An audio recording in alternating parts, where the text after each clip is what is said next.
የቅዱስ እግዚአብሔር ሰላም ለሰው ሁሉ ይሁን። እንደምናችሁ።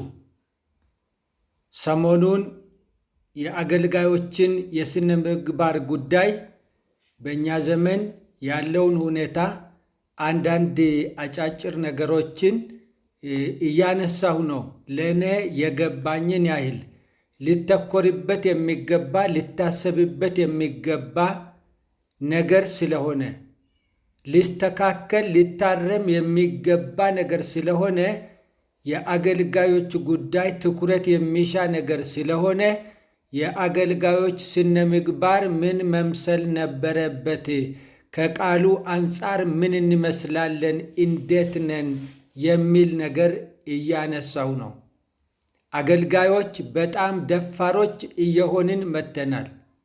ሰዎች ከእኛ ላይ እግዚአብሔርን መፍራትን መማር ሲገባቸው ፈርተን መፍራትን ልናለማምድ ልናሳይ ሲገባን፣ ትሑታን ሆነን ትሕትናን ልናሳይ ሲገባን፣ ራሳችንን ገዝተን ተረጋግተን ሰክነን ማደግን በክርስቶስ መለወጥን ልናሳይ ሲገባን፣ ለእኔ በተሰጠኝ ጸጋ ብቻ ተገልገሉ፣ ባህሪዬን ስነ ምግባሬን ተውልኝ፣ አይመለከታችሁም ወደ ማለት ደርሰናል።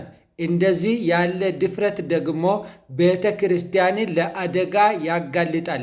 ምክንያቱም ሰዎች ከምንናገረው በላይ ከምንነግራቸው፣ ከምንሰብካቸው፣ ከምናስተምራቸው፣ ከምንመክራቸው በላይ በጆሮአቸው ከምንሰጣቸው መረጃ በላይ በዓይኖቻቸው የሚያዩትን ተግባራችንን የመከተል የመቅዳትና የመምሰል እድላቸው በጣም ሰፊ ስለሆነ በዚህ ምክንያት የአገልጋዮች ስነ ምግባር ጉዳይ ሐሳብ ይፈልጋል፣ ትኩረት ይፈልጋል የሚል አቋም በግሌ አለኝ። ዛሬ አንድ ርዕሰ ጉዳይ ላንሳ። ከዚህ አንጻር ማለት ነው አገልጋዮች ሁል ጊዜ የምንማር፣ ሁል ጊዜ የምናነብ፣ ሁል ጊዜ የእግዚአብሔርን ቃል የምናሰላስል፣ ሁል ጊዜ ለሚጠይቁን ሁሉ ስለ እምነታችን፣ ስለ ጌታችን፣ ስለምናመልከው እግዚአብሔር፣ ስለምንጠብቀው ሕይወት፣ ስለ ሰው፣ ስለ ኃጢአት፣ ስለ ማንኛውም መጽሐፍ ቅዱሳዊ ነገር፣ ስለ ማንኛውም መጽሐፍ ቅዱሳዊ አስተምህሮ ለሚጠይቁን ነገር ጥያቄ መልስ ለመስጠት የተዘጋጀን ልንሆን ይገባ ነበረ። አገልጋዮች ሁል ጊዜ የምንማር፣ የምናጠና፣ የምናደብ፣ የእግዚአብሔርን ቃል የምናሰላስል ልንሆን ይገባ ነበረ። ብዙ ጊዜ ግን ወደ መጀመሪያ አካባቢ አገልግሎቶችን ስንጀምር 7፣ 8፣ 9 ስብከቶችን እንጽፋለን። የሆኑ አጫጭር ትምህርቶችን እናዘጋጃለን። ከዚያ በኋላ ባገኘናቸው መድረኮች ሁሉ ላይ እነዚያንኑ ማገላበጥ ይታይብናል። ጨምሮ መሄድ፣ ከፍ ወዳለ ነገር መጠጋት ይቸግረናል፣ ይከብደናል ማለት ነው። አንድ የሰማሁት ተረት ነበረ። በልጅነቴ ቤተሰቤ ውስጥ ወላጆቼ ሲያወሩት የሚሰማው አንዱ ገበሬ በእህል በሚዘራበት ጊዜ በሬዎቹን ጠምዶ ባለቤቱን ዘር አምጪልኝ ይላታል አሉ።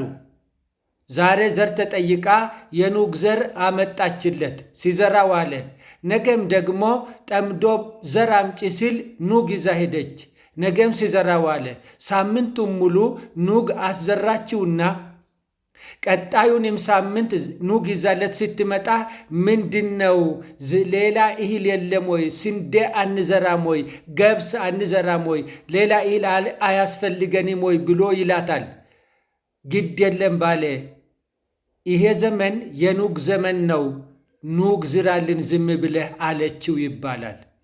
ጉዳዩ ግን ዋናው ነገር ግን ዘመኑ የኑግ ዘመን ሆኖ ሳይሆን ዘር ቤት ውስጥ ስለሌለ፣ ዘር ከቤት ስላለቀ፣ ዘር ከቤት ስለጠፋ ነው። እና እንደዚህ የሆነባቸው አገልጋዮች በእኛ ዘመን ብዙ አሉ። ዛሬም እዚህኛው መድረክ ላይ ይሄንኑ ስበክ ብሎኛል መንፈስ ቅዱስ፣ በሚቀጥለው እዛኛ መድረክ ላይ ይሄንኑ ተናገር ብሎኛል መንፈስ ቅዱስ እያሉ አንድን የስብከት ርዕስ ዕድሜያቸውን ሙሉ የሚያገላብጡ፣ አንብቦ ጸልዮ ተንበርክኮ ጊዜ ወስዶ መጽሐፍትን አገላብጦ ከመዘጋጀት ይልቅ በልቤ ያስቀመጠ በልቤ ያሳደረ እያሉ መጀመሪያና መጨረሻ የሌለው የት እንደጀመሩ የት እንደጨረሱ የማይታወቅ ነገር ይዘው የመጡ ሕዝብ ግራ የማጋባት ሁኔታዎች እኛ አገልጋዮች ጋራ ጎልተው ይታያሉ። በዚህ ጊዜ ያሉትን እንቅስቃሴዎች ተተግነን ሰዎችን ወደዚህ ዙሩ፣ እጃችሁን ዘርጉ፣ ወደዛ ዙሩ፣ እጃችሁን ዘርጉ፣ እንደዚህ በሉ፣ እንደዚህ ተባባሉ እያልን ከተሰጠን የአገልግሎት የቃል ጊዜ የሚበዛውን አባክነን ስናበቃ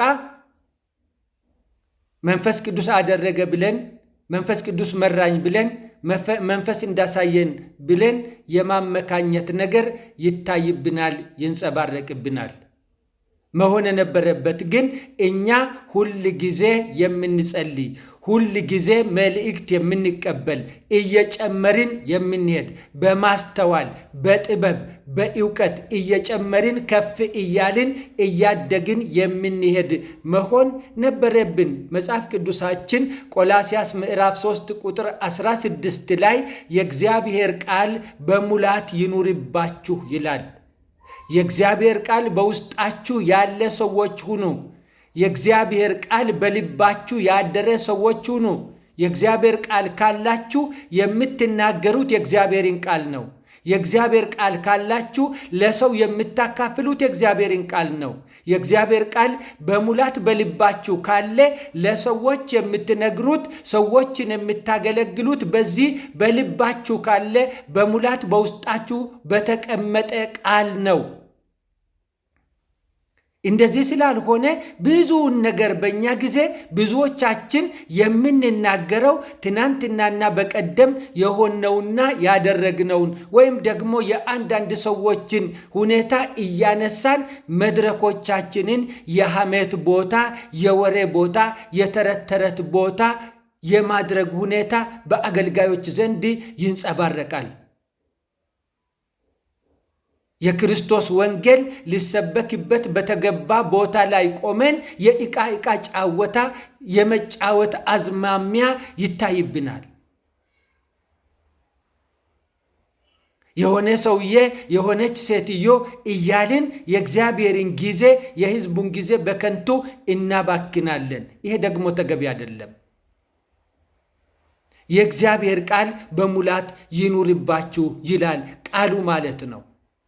የእግዚአብሔር ቃል በሙላት እንዲኖርብን ደግሞ ማንበብ የግድ ነው። ከሰው ለመስማት መዘጋጀት የግድ ነው።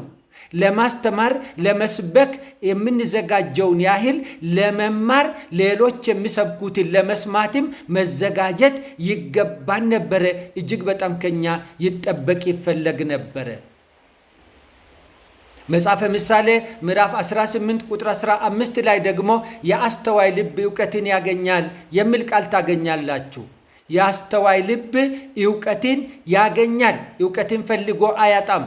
የአስተዋይ ልብ ሀብቱ ዕውቀት ይሆናል። ብልጽግናው ዕውቀት ይሆናል። ንብረቱ ዕውቀት ይሆናል። የጠቢባን ጆሮ ዕውቀትን ትፈልጋለች ይላል። የጠቢባን ጆሮ ዕውቀትን ትፈልጋለች፣ ማወቅን፣ ክርስቶስን በማወቅ ማደግን መጨመርን ትፈልጋለች። ኤፌሶን 3 18 እና 19 ደግሞ እንደዚህ ይላል፣ ከቅዱሳን ሁሉ ጋር ስፋቱና ርዝመቱ ከፍታውም ጥልቅነቱም ምን ያህል መሆኑን ለማስተዋል ከመታወቅ የሚያልፈውን የክርስቶስን ፍቅር ለማወቅ ትበረቱ ዘንድ። ከመታወቅ የሚያልፈውን ለማወቅ ትበረቱ ዘንድ። ከመታወቅ የሚያልፍ ነው። እናንተ ግን ለማወቅ እንድትበረቱ፣ ይሄን ከመታወቅ የሚያልፈውን ለማወቅ እንድትጥሩ፣ እንድትተጉ፣ እንድትታትሩ ይላል ማለት ነው። አገልጋዮች መማሪን፣ ከሌሎች መገልገልን፣ ከሌሎች መስማትን፣ መመከርን መውደድ ነበረብን። በጣም በሚያሳዝን ሁኔታ ግን ይሄ ሐሜት አይደለም፣ ብዙ ቦታ የምታዩት ነው። አገልጋዮች ለመዘመር ይሁን ለመስበክ ይሁን ለማስተማር ለማሰልጠን ይሁን ለሆነ ነገር ከሌላ ቦታ ወደ ሌላ ቦታ ሲጠሩ ከሌላ ቤተ ክርስቲያን ወደ ሌላ ቤተ ክርስቲያን እንግዳ ሆኖ ሲጋበዙ እነሱ መድረክ ላይ የሚቆሙባት ሰዓት ስትደርስ አዳራሽ መግባት ነው የሚፈልጉት። ሕዝብ ንስሐ ሲገባ፣ ሕዝብ እግዚአብሔርን ሲያመሰግን፣ ሕዝብ ሲጸልይ፣ ሕዝብ ስለ ሀገር ሲማልድ፣ ሕዝብ ሲዘምር እነሱ የሉም። እነሱ የሚናገሩባት ሰዓት ስትደርስ አዳራሽ ውስጥ መግባት ይፈልጋሉ። እንደገቡ ወደ ወንበር ሳይሄዱ ወደሚቀመጡበት ቦታ ሳይሄዱ መድረክ ላይ ቢወጡ ደስ ይላቸዋል። ይሄ ደግሞ ተገቢ አይደለም። አንደኛ ነገር እግዚአብሔር በእነዚሁ ሰዎች በእነዚሁ ፕሮግራሞች ለእኛ ለአገልጋዮችም ይናገረናል። እግዚአብሔር ከሚያስተምረው ሕዝብ አንዱ ነን እኛ። አስተማሪ ብቻ አይደለም። አስተማሪ ብቻ መንፈስ ቅዱስ ነው። የማይማር የሚያስተምር፣ የማይማር የሚያስተምር፣ የማይገሰጽ የሚገስጽ፣ የማይመከር የሚመክር መንፈስ ቅዱስ ብቻ ነው። እግዚአብሔር ብቻ ነው። እኛ መካሪ ብቻ አይደለም፣ አስተማሪ ብቻ አይደለም፣ ተማሪም ተመካሪም ነን። ገሳጭ ብቻ አይደለንም፣ አሰልጣኝ ብቻ አይደለንም፣ ሰልጣኝም ተገሳጭም ነን። ስለዚህ ለመንፈስ ቅዱስ ልንገኝለት ይገባል። የት? በሕዝቡ መካከል። ሕዝቡ ጸሎት ሲጀምር፣ ሕዝቡ በእግዚአብሔር ፊት መውደቅ ሲጀምር፣ በጋራ ሆኖ በህብረት ሆኖ የእግዚአብሔርን ስም መጥራት ሲጀምር እኛ መገኘት መቻል አለብን።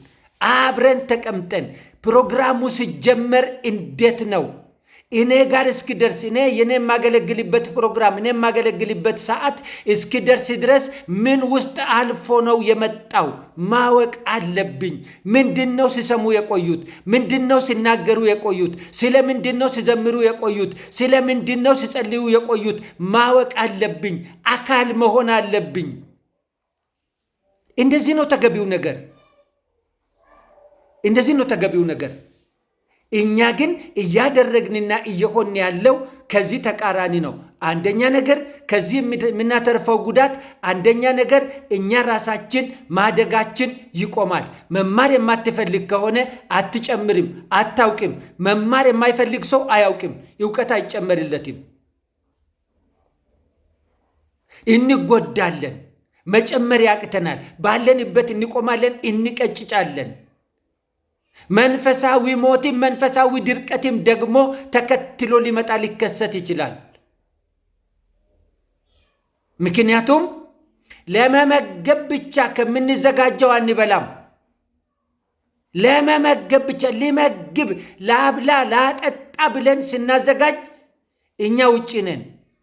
እየበላን እየጠጣን እየተመገብን እየተገለገልን ሲሆን ግን ከህዝቡ ጋር እየጨመሩ እያደጉ የመሄድ እድል ለኛም አለ ማለት ነው። አንደኛ መማር የማንፈልግ ከሆነ የምናደርሰው ጉዳት በራሳችን ላይ ነው። እድገታችን ይገታል፣ እየጨመርን መሄድ ይቀራል፣ ጉድለታችንን ማየት ይቸግረናል። ስለዚህ ከነስንፍናችን ጣት እየተጠቆመብን ህዝብ እያንሾካሾከብን እንቀጥላለን ማለት ነው።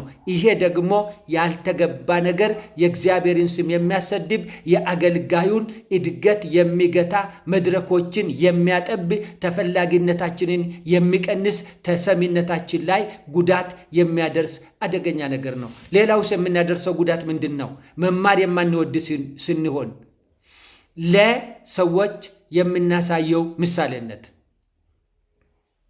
አገልጋይ የመሆን ፍላጎት ያላቸው፣ አገልጋይ የመሆን ጥሪ በውስጣቸው ያለ የሚመስላቸው እኔ አገልጋይ ቢሆን፣ እኔ እረኛ ቢሆን፣ እኔ ዘማሪ ቢሆን፣ እኔ ሰባኪ ቢሆን፣ ወንጌላዊ ቢሆን ብለው በልባቸው ውስጥ የሚያስቡ ሰዎች ከኛ የሚማሩት ነገር በእኛ ላይ የሚያዩት ነገር የተበላሸና ጥሩ ምሳሌነት የማይሰጣቸው ይሆናል። ወዴት ይሄዳሉ ማለት ነው? አይ ይሄ ነገር ተገቢ ነው። ልክ ለመስበክ ሲፈለጉ፣ ለመተንበይ ሲፈለጉ፣ ለመዘመር ሲፈለጉ ና አሁን ከዚህ ሰዓት ጀምሮ ወንድማችን እከሌ ወደ መድረክ ይመጣል ሲባሉ አዳራሽ መግባት ትክክል ነው፣ በቃ ይሄው ነው፣ ህጉ ነው፣ ስርዓቱ ነው የሚል ነገር በልባቸው ውስጥ ይቀመጣል። ስንፍናችንን ይወርሳሉ ማለት ነው። ስንፍናችንን ይወርሳሉ ማለት ነው። ድካማችንን ይወርሳሉ ማለት ነው። ለሰዎች የምንሰጠው ምሳሌነት ይበላሻል ማለት ነው። እንደዚህ ደግሞ መሆን ተገቢ አይደለም። እንግዲህ አስተዋይና የሰከነ ልብ ያላቸው አገልጋዮች እነሱ ሁልጊዜ ለማገልገል ብቻ ሳይሆን ለመገልገልም የተዘጋጁ ናቸው። እግዚአብሔር ከመጀመሪያው ጀምሮ በሕዝቡ መካከል እንደሚፈልጋቸው የሚያስቡ የሚያውቁ ናቸው። በሌሎች አገልግሎት በነሱ አገልግሎት ለሌሎች እንደሚናገረው ሁሉ እግዚአብሔር በሌሎች አገልግሎት ደግሞ ለዚህ ሰውዬ እንደሚናገር ለእኔ ይናገረኛል ብሎ የሚያስብ የሚያምን ነው። ማን? አስተዋይ ልብ ያለው ትሁት ልብ ያለው ሰው።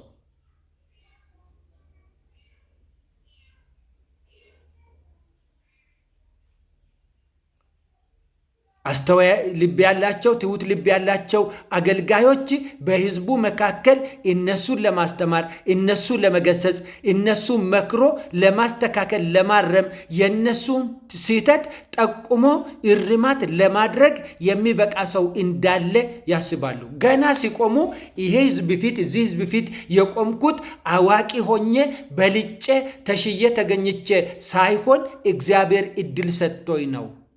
ከኔ በላይ የሚያስተምሩ፣ ከኔ በላይ የሚያውቁ፣ ከኔ በላይ ያስተዋሉ፣ ከኔ በላይ ወንጌል የገባቸው፣ ከኔ የተሻለ ነገር ያላቸው ሰዎች እዚህ ውስጥ አሉ ብሎ ያስባል ትሁት አገልጋይ።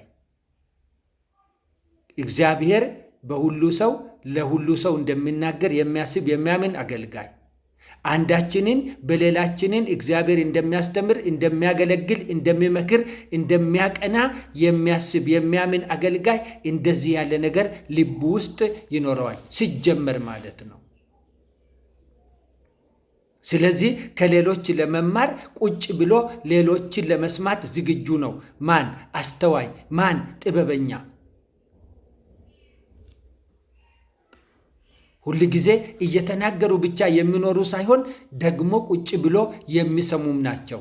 አስተምረው ሲያበቁ፣ አገልግለው ሲያበቁ፣ ዘምረው ሲያበቁ፣ ተንብየው ማንኛውንም መንፈሳዊ አገልግሎት አድርገው ሲያበቁ ይጠይቃሉ።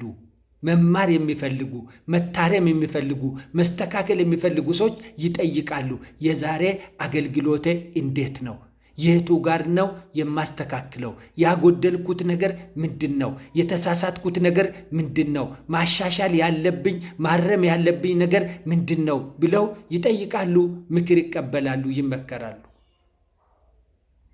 ብዙዎቻችን ለዚህ ጊዜ የለንም። አንድ ጊዜ፣ ሁለት ጊዜ፣ ሶስት ጊዜ በሕዝብ ፊት ቆመን የተሳካልን እንደሆነ የተከናወነልን እንደሆነ ስብከት ምንድን ነው? ሳምንት የሰበኩት አይደለም እንዴ? የዛሬ 2 ሳምንት ሰብኬ የለ እንደ ምን አዲስ ነገር አለ? ይሄን ርዕስ እንደዚህ ያለ ቦታ አስተምሬ የለ እንደ እሱኑኑ ይዤ መሄድ ነው። ያንኑ አስተምራለሁ፣ ወደ ቤት እመጣለሁ፣ አለቀ በቃ። ይሄ ጥሩ ባህሪ አይደለም፣ ጥሩ ስነ ምግባር አይደለም፣ ጥሩ አመል አይደለም። ብዙዎቻችን ግን በዚህ መንገድ እየሄድን ተጎድተናል። ብዙዎቻችን ለመማር ካለመፈለጋችን የተነሳ ወንጌልን የእግዚአብሔርን ቃል በተሳሳተ ባልተገባ መንገድ ለእግዚአብሔር ሕዝብ እየሰጠን ነው። በተሳሳተ መንገድ ብዙዎቻችን በመድረኮች ላይ የምንሰብከው ወንጌል አይደለም። ለመማር ካለመፈለጋችን የተነሳ ከመማር ቁጭ ብሎ የትኛው ነው መሰበክ ያለበት? እንዴት ያለው ነው መሰበክ ያለበት? እንዴት ያለ አገልግሎት ነው በእግዚአብሔር ፊት ለሕዝቡ መሰጠት ያለበት ብሎ ከማሰብ ይልቅ ሌሎች አድርገው መድረክ ያሞቀላቸውን ተከትሎ የመነጎድ አዝማሚያ ይታያል። በእኛ ዘመን የራሱ የሆነ የአገልግሎት ስታይል ያለው የንግግር ስታይል ያለው አንድም እኮ ፈልጋችሁ አታገኙም እኮ። አሁን መቀዳዳት፣ መኮራረጅ፣ ድምፀትን ሳይቀር ቶንን ሳይቀር ዝማሬን መቀዳዳት፣ መኮራረጅ፣ ሁሉ ነገር ሁሉም ቦታ ያለው ተመሳስሎ አያዋጣም፣ አያስከድም። እየራሳችንን እግዚአብሔር በጠራን መንገድ እግዚአብሔር በሰጠን መንገድ ሕዝባችንን እንድናገለግል እንግዲህ አገልጋዮች ለመማር የተዘጋጀ ልብ ሊኖረን ይገባል። በእውነት ማለት ነው። በእውነት ለመማር ከልብ ለመማር ከሌሎች አገልግሎት ለመቀበል ከሌሎች ምክር ለመቀበል ከሌሎች ግሳጼ ለመቀበል የተዘጋጀ ልብ ያስፈልገናል። የተዘጋጀ ልብ ያስፈልገናል። መማሪን መውደድ አለብን። ወንጌል ብዙ ነው። የእግዚአብሔር ቃል ብዙ ነው። መጽሐፍ ቅዱስ ብዙ ነው። እነ ጳውሎስ ዛሬ ቢኖሩ ይማሩ ነበረ። ሁል ጊዜ አዲስ ነው። ባነበብን ልክ፣ በተጠጋነው ልክ፣ በቀረብነው ልክ፣ በገለጥነው ልክ፣ ተጠምተን በጠየቅነው ልክ እግዚአብሔር ያስተምረናል፣ ይመክረናል፣ ያሳድገናል፣ ይኮተኩተናል፣ ከፍ ያደርገናል። ጌታችንን ኢየሱስ ክርስቶስን መስለን ወደ መኖርና ወደ ማገልገል ጥርት ያለ ትክክለኛ የማያሻማ ግራ የማያጋባ ሕይወትን ወደ መኖርና ለልጆቻችን ከኛ በኋላ ለሚመጡት እውነተኛውን የቤተ ክርስቲያን መልክ በማሳየት ምሳሌ ወደ መሆን ያሳድገናል። ይሄ የሚሆነው መማር ስንወድ ነው። እውቀትን ጠልተሃልና አንባልም። መቼ? መማርን ስንወድ። እግዚአብሔር መማር የሚወዱትን ይወዳል። እግዚአብሔር ሁልጊዜ የመማር ፍላጎት ያላቸውን ሰዎች፣ አገልጋዮች በቤቱ ውስጥ ማየት ይሻል። ስለዚህ መታረምና መስተካከል የሚገባቸውን ተግባሮቻችንን ከእግዚአብሔር ቃል አንጻር ተመልክተን ልናርምና ልናስተካክል ይገባናል። ጌታ እግዚአብሔር በነገር ሁሉ ይባርካችሁ።